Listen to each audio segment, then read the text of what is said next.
Hơn 15.000 ca mắc Covid-19, Hà Nội ghi nhận F0 mới đứng thứ 3 cả nước. Ngày 9 tháng 12, Việt Nam ghi nhận 15.300 ca mắc mới Covid-19 tại 61 tỉnh thành, với 8.843 F0 cộng đồng. Thành phố Hồ Chí Minh, Tây Ninh, Hà Nội là 3 tỉnh thành ghi nhận ca mắc mới cao nhất cả nước.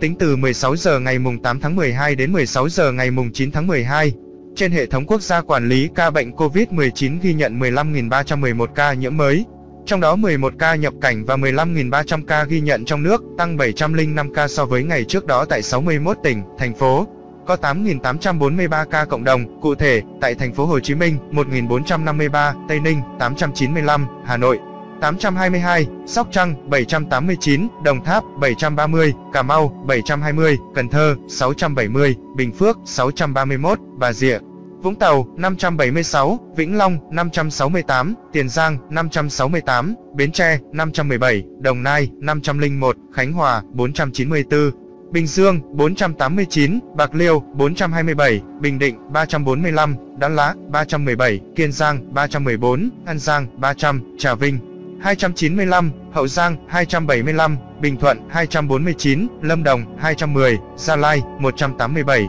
Đà Nẵng 180, Bắc Ninh 154, Thừa Thiên Huế 150, Thanh Hóa 142, Nghệ An 139, Quảng Nam 118, Quảng Bình 114, Phú Yên 106, Ninh Thuận 89, Long An 79, Hà Giang 66, Thái Bình 64, Hải Phòng 58, Đắk Nông 54, Lạng Sơn 49, Vĩnh Phúc 49, Nam Định 49, Hưng Yên 44, Ninh Bình 32, Hà Tĩnh 28, Quảng Ninh 28, Thái Nguyên 28, Hòa Bình 21, Quảng Ngãi 21, Bắc Giang 20, Kon Tum 15, Yên Bái 14, Phú Thọ 14, Tuyên Quang 9, Điện Biên 6, Lào Cai 5, Hà Nam 4, Bắc Kạn 3, Sơn La 3, Quảng Trị 2, Cao Bằng 1. Như vậy, trong ngày, Hà Nội tăng thêm 426 ca mắc mới, Tiền Giang tăng 261 ca, Cà Mau tăng 209 ca. Trung bình số ca nhiễm mới trong nước ghi nhận trong 7 ngày qua là 14.322 ca ngày.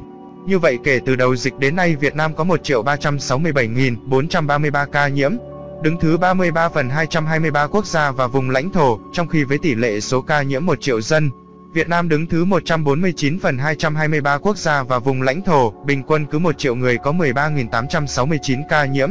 Trong đợt dịch thứ 4, từ ngày 27 tháng 4 năm 2021 đến nay, số ca nhiễm mới ghi nhận trong nước là 1.362.111 ca, trong đó có 1.048.162 bệnh nhân đã được công bố khỏi bệnh. Các địa phương ghi nhận số nhiễm tích lũy cao trong đợt dịch này: Thành phố Hồ Chí Minh 483.376, Bình Dương 286.078, Đồng Nai 91.056, Long An 39.039, Tây Ninh 35.980. Về tình hình điều trị, trong ngày có 14.586 bệnh nhân được công bố khỏi bệnh, nâng tổng số ca được điều trị khỏi lên 1.050.979 trường hợp. Số bệnh nhân nặng đang điều trị là 7.697 ca, trong đó, thở oxy qua mặt nạ 5.272 ca, thở oxy dòng cao HFNC 1.302 ca, thở máy không xâm lấn 285 ca, thở máy xâm lấn 823 ca, ECMO 15 ca. Về số bệnh nhân tử vong, từ 17 giờ 30 phút ngày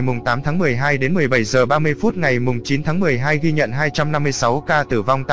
trong đó tại thành phố Hồ Chí Minh 76, An Giang 37 ca tử vong trong 2 ngày 8 đến ngày 9 tháng 12 năm 2021, Tây Ninh 16, Bình Dương 16, Đồng Nai 13, Tiền Giang 11, Kiên Giang 11, Đồng Tháp 17 ca tử vong trong 2 ngày 8 đến ngày 9 tháng 12 năm 2021, Cần Thơ 10, Vĩnh Long 8, Long An 6, Bình Thuận 5, Bến Tre 5, Sóc Trăng 5, Đắk Lắk 4, Bà Rịa Vũng Tàu 3, Hậu Giang 3, Bạc Liêu 2, Hà Nội 1, Bắc Ninh 1, Bình Định 1, Ninh Thuận 1, Hải Phòng 1, Khánh Hòa 1, Lâm Đồng 1, Cà Mau 1. Trung bình số tử vong ghi nhận trong 7 ngày qua là 218 ca ngày. Tổng số ca tử vong do Covid-19 tại Việt Nam tính đến nay là 27.186 ca, chiếm tỷ lệ 2% so với tổng số ca nhiễm. Tổng số ca tử vong xếp thứ 32 phần 234 vùng lãnh thổ. Số ca tử vong trên 1 triệu dân xếp thứ 132 phần 224 quốc gia, vùng lãnh thổ trên thế giới, so với châu Á.